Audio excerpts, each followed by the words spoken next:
Olá, bem-vindo ao raciocínio biológico referente à boca e faringe. Bom, a paciente chegou com uma queixa subjetiva de inchaço na língua, lábios, boca e garganta, e também boca seca sem saliva. Ela tem 49 anos, é destra e recentemente decidiu perder 4,5 kg e decidiu parar com açúcar no processo. Ela disse que pediu ajuda para o marido, para perder peso e para controlar os seus hábitos alimentares. Ela disse que achou muito difícil abandonar os açúcares e descobriu que a sua dieta era muito restrita, especialmente porque ela tem uma queda por doce, Então, ela afirmou que os sintomas da língua apareceram pela primeira vez numa sexta-feira, depois que ela foi fazer compra no supermercado. Então, lá no mercado, ela comprou um saquinho de biscoito, E ela lembra que ela foi do supermercado para casa e comeu em torno de 5 ou 6 biscoitos. Mas quando ela chegou na garagem, ela ficou chocada com a quantidade de biscoito que ela tinha comido e principalmente sobre o que o seu marido ia dizer quando descobrisse. Ela afirma que ela se sentia como uma criança tentando esconder os biscoitos para o seu marido não descobrir a quantidade que ela tinha comido. Ela falou que os sintomas da língua dela começaram logo depois que o seu marido fez uma observação ofensiva sobre a quantidade de biscoito que ela tinha comido. Esse é o seu DHS. Aí passou-se os dias, depois de 6 dias ela foi jantar na casa dos sogros. E lá eles estavam prestes a comer uma fatia de bolo com café, quando o seu marido fez um comentário: "Tu não vai comer isso?" Que seria a fatia de bolo, Aí ela disse que se sentiu mal e decidiu comer um pedacinho do bolo, que o marido tinha feito. Aí no caminho de volta para casa, naquela mesma noite, foi quando começou o inchaço na boca e garganta.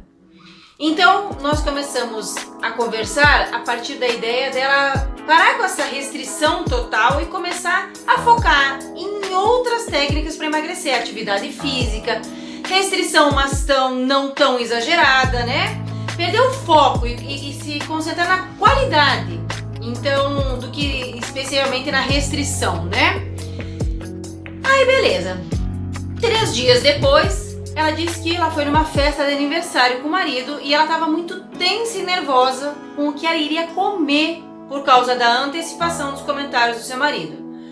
Ela disse que lembra que ele fez um comentário na frente de todo mundo, esse é horrível, é terrível, sobre ela pegar um segundo pedaço de pão e que logo depois disso foi quando ela comeu um peixe e teve um episódio de inchaço nos lábios e na boca e teve que tomar Benadryl. Então ela relata que o seu nervosismo em relação à comida estava sempre relacionada aos comentários do seu marido, que seriam os seus trilhos, As recaídas no conflito. No dia seguinte, ela saiu para ir num chá de panela, mas quando ela estava saindo, seu marido mencionou que ela deveria cuidar o que ela comia, porque ela estaria indo para um buffet. E novamente, logo depois de chegar do buffet, da festa, ela teve outro episódio de reação alérgica. Então vamos lá, vamos ter um raciocínio biológico. Ela disse que os sintomas começaram com uma dormência e inchaço na língua. Então ela relatou que 6 dias após um jantar, ela teve um grave inchaço na boca e na garganta, que parecia uma reação alérgica e que ela quase foi parar no hospital. E 3 dias depois de comer um peixe, em uma festa de aniversário, os inchaços da boca e do lábio aconteceram novamente. Então ela tomou o Benadryl para aliviar os sintomas. No dia seguinte, ela foi num chá de panela e teve outro episódio relacionado ao inchaço na boca e nos lábios. E mais uma vez ela pensou que tinha comido algo com peixe. Então, todo esse tempo entre o inchaço e os episódios, ela relata dormência e sensação engraçada na língua e que está com a boca seca, sem saliva. Vamos para a explicação da germânica. Bom, a dormência da boca e da língua está relacionada a um conflito de separação oral. Eu não quero ter isso na minha boca.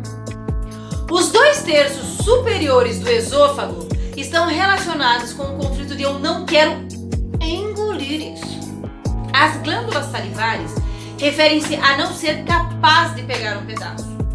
O inchaço grave está relacionado a um conflito de existência, de abandono, envolvendo os túbulos coletores renais, que causam o quê? Retenção de água, principalmente na área que é cura no momento, que é o quê?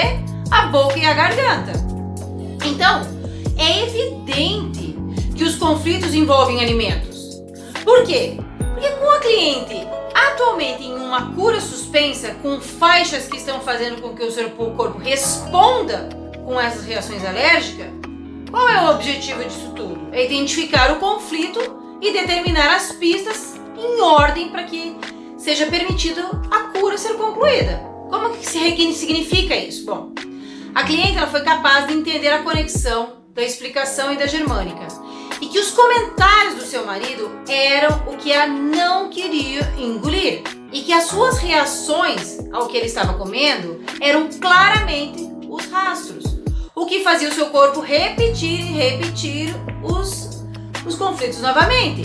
Então, ela pôde falar sobre isso com o seu marido, que também estava disposto a ajudá-la a resolver esse problema. Ele falou que ele não iria mais fazer os comentários sobre o que ela comia. Ele só fazia aqueles comentários porque ele pensou que estava ajudando ela a perder peso. Por quê? Porque lá no comecinho, quem pediu ajuda para ele foi ela, né? Então, uma vez que saiu da cabeça dela que ela era alérgica a qualquer alimento em particular, ela percebeu que não era isso, eram os comentários negativos que faziam o corpo dela reagir. Então ela foi capaz de comer peixe, laticínio sem reação nenhuma. 4 semanas depois, ela relatou que não tinha mais inchaço na boca, nem nos lábios, nem na garganta, mas ainda tinha dormência e formigamento na língua. Depois de 6 semanas desde o início dos sintomas, os sintomas desapareceram completamente e ela conseguiu comer peixes e outros alimentos sem nenhuma reação. Eu espero ter ajudado a esclarecer como funciona o raciocínio biológico da medicina germânica.